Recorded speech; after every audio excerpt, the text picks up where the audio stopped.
And we're back. This is the Catholic Lady, and we're reading Great Lion of God by Taylor Caldwell. We are in chapter 11, and this is part 3. It was in his eyes that his greatness glowed, large gray eyes, diamantine in their fire and brilliance, flashing like a knife at one moment, gentle as a woman's the next, leaping with humor at an apt phrase, fixed as marble before folly and malice, radiant at the thought of God, and seeing all things even when he appeared not to see them. His eyes gave him a beauty which was not of his flesh, but of his spirit, so that those who knew him well said that never before had a man been endowed with so wonderful an aspect, before which the loveliness of a woman was as nothing. He gave the impression of enormous vitality, of constant and restless movement, of energetic gesture, of quick response, of imperishable endurance. He was potent in all things, and his voice was like a trumpet, emphatic and clear and penetrating, so that those who heard it for the first time were startled, and thought it harsh, and later thought it most eloquent. A servant took his cloak, and he stood in his gray and crimson robe, clasped at his tiny waist with a rope of silver. He wore a magnificent opal on his index finger of his right hand, but no other jewels. The elegant David beside him was a Hermes, with his fair hair and Grecian features and curly lips and blue eyes. But the effect that was only momentarily. David diminished, and there was only Rabban Gamaliel, vividly beaming at Hillel, and still patting his back gently, and uttering soft sounds of wordless consolation. Hillel, always scrupulous, always aware of the amenities to be extended to visitors, could only say in a broken voice, "I am beset. God has sent you to me." David's delicate nostrils quivered as if surprised, and he raised one fair eyebrow indulgently. "Ah, but you were here before Rosh Hoshana and Yom HaKippurim in a nefresh," said Gamaliel. But he said it tenderly. "You did not come to me, nor invite me to you, Hillel ben Baruch." Hillel said, as he had said before, "I am beset." David the diplomatic said, "He is loath to lose his daughter to my son.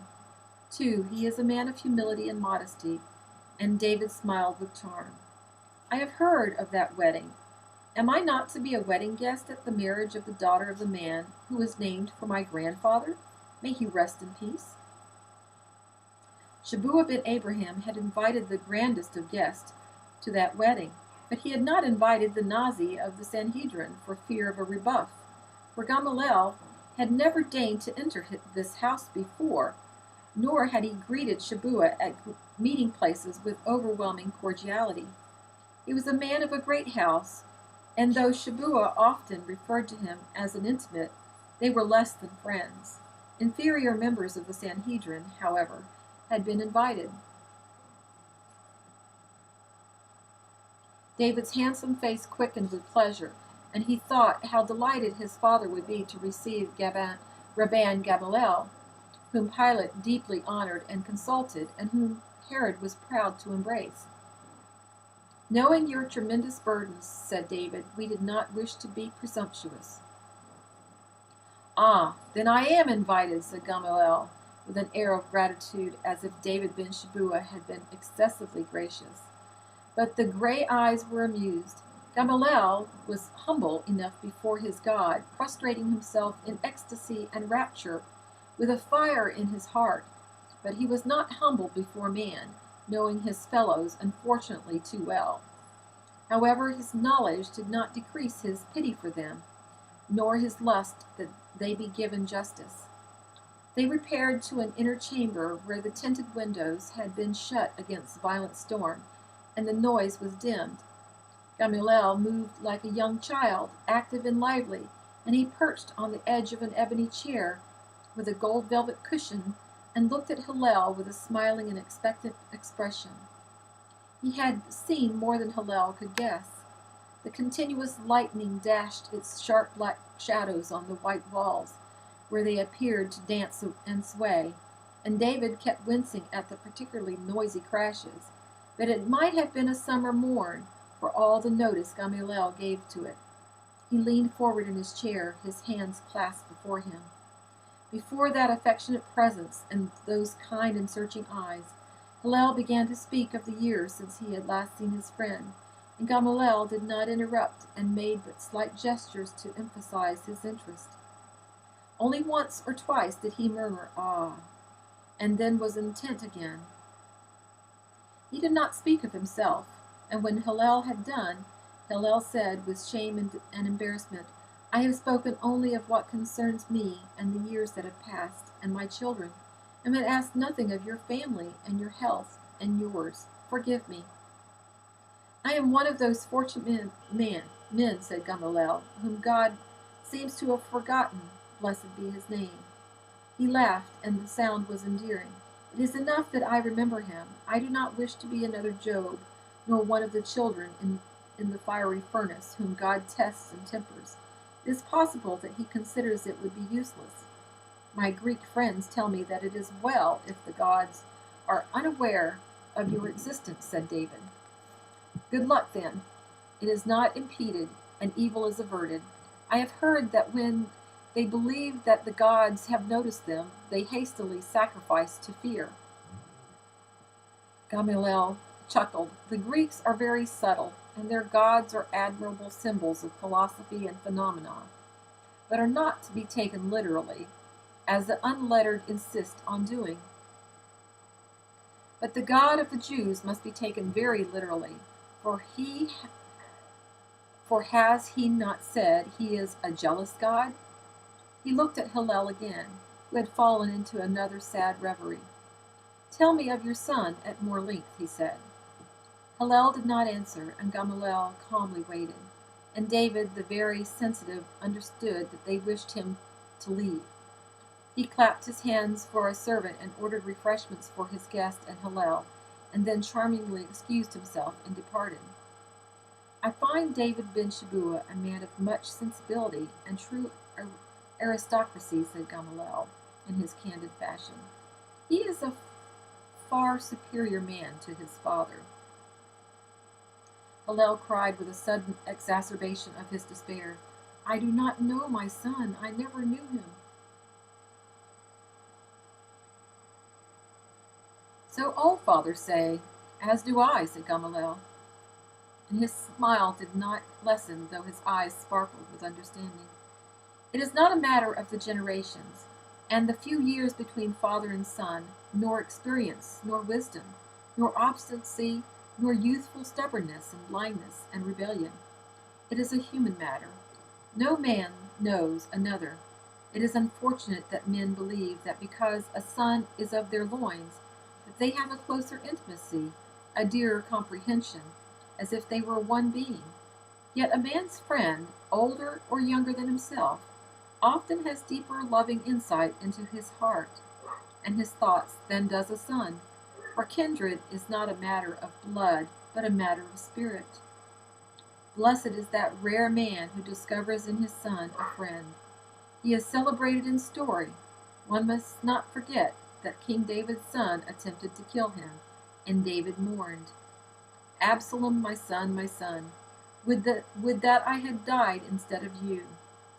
That was the delusion of a father who thought his son of his heart. It was Jonathan who was truly David's son, brother, father, kinsman, for they were kindred in spirit." "Then our children are strangers to us?" said Hillel, in the exhausted voice of grief.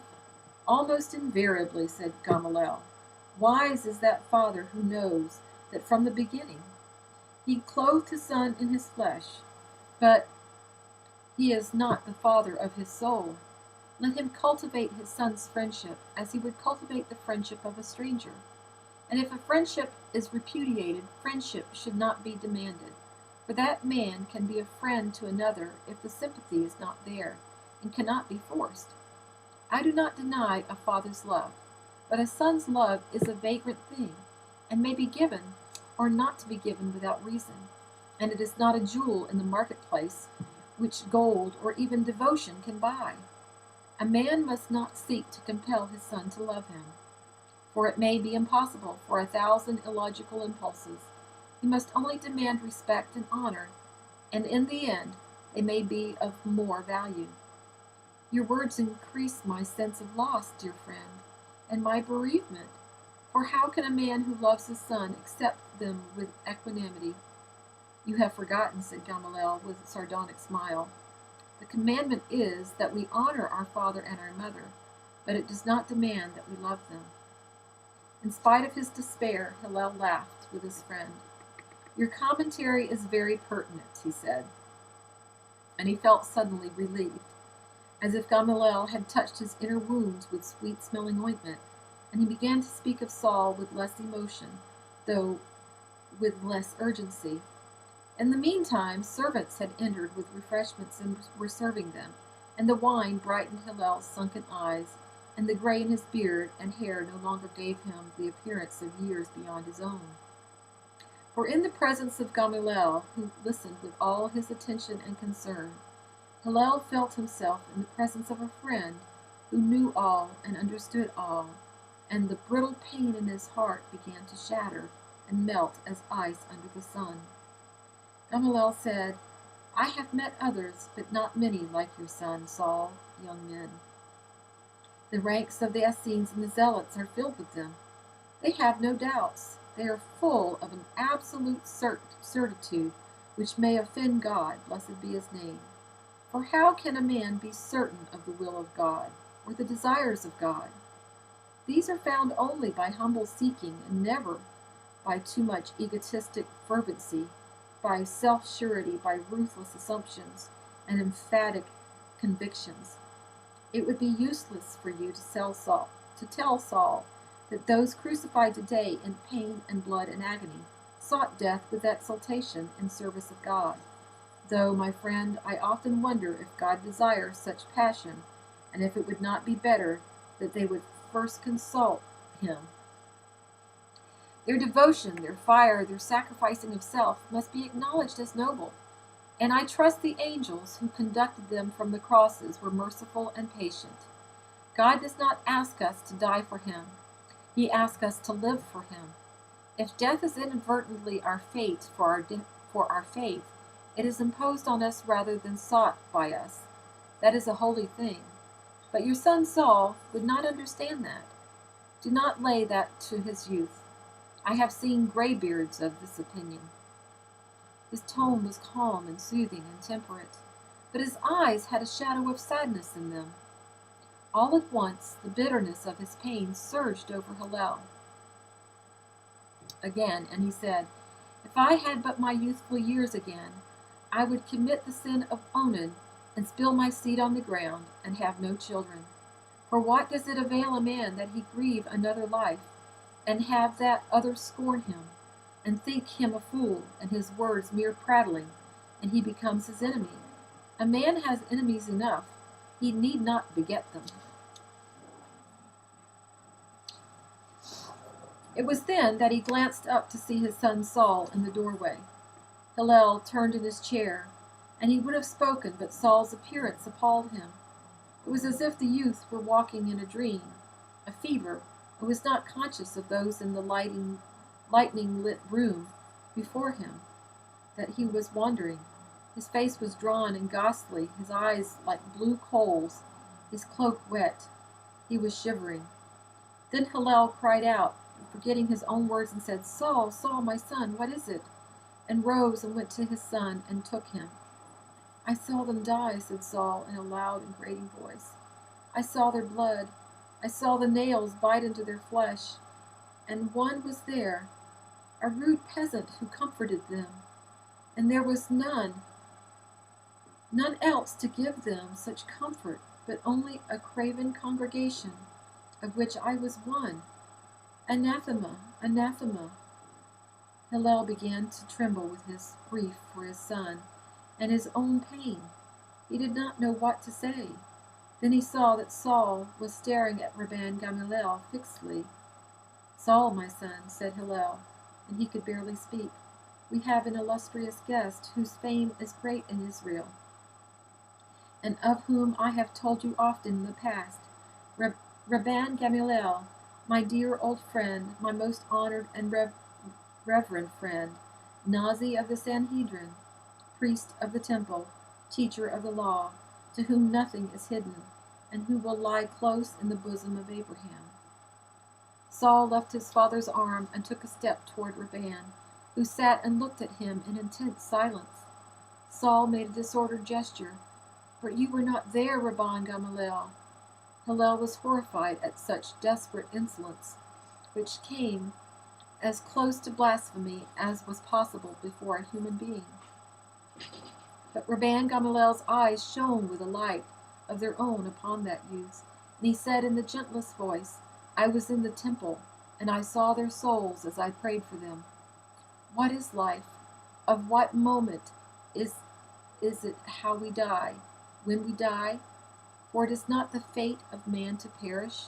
I tell you, Saul ben Hillel, that those zealous young men will never know the sorrow and loss and loneliness of age, the sad yearning for vanished faces, the lost love, the silence, the emptiness, the abandoned rooms, the voiceless halls, the mirrors which do not reflect the smile of the beloved, the floors which do not echo the step of the beloved.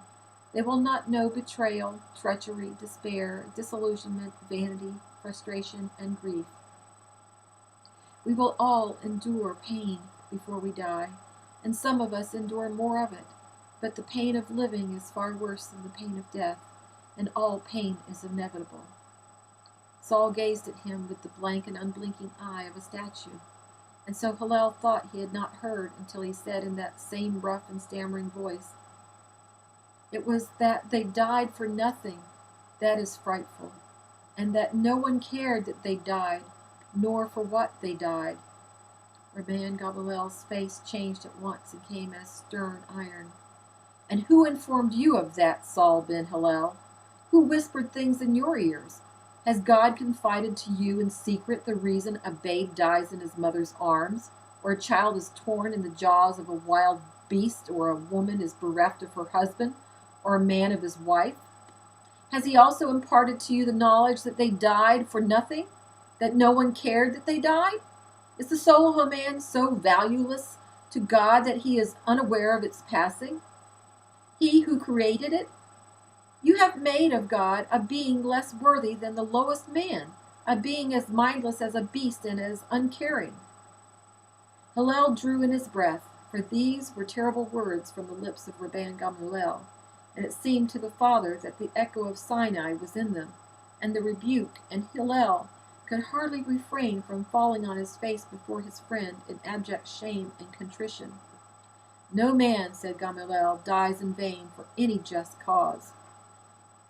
Though his name may be forgotten, and he is lowly and despised, God keeps accounts of a man's intentions." He smiled ruefully. "Even if those intentions are not God's, it is enough for him that they were done in his holy name and in love for him. And so I say that those youths are happier than we." It was then, to Hillel's crushing pity, that Saul burst into tears and covered his face with his hands and shook from head to foot. Saul cried aloud as he had cried before in the words of Job, "Oh, that I might know where to find him." He turned and fled, despite Hillel's attempt to restrain him. Gamaliel rose and came to his friend and embraced him tenderly. "Weep not, Hillel ben Baruch. Saul weeps for himself, and it is a sacred weeping, for I heard his words, and he is the first youth I have known who cried out in them in such anguish. My heart is exalted with a mysterious joy. I have taught thousands of youths. God has spoken to my soul. I will teach your son. Send him to me in 2 years in Jerusalem. There is the sign of God on his forehead, given to few to see. But I have seen it, and though his destiny is obscure to me, as yet I know it will be for the greater glory of God. Blessed be his name. His name is on the holy scrolls of Israel." The Rabban's voice was like a trumpet raising echoes. Hillel was comforted.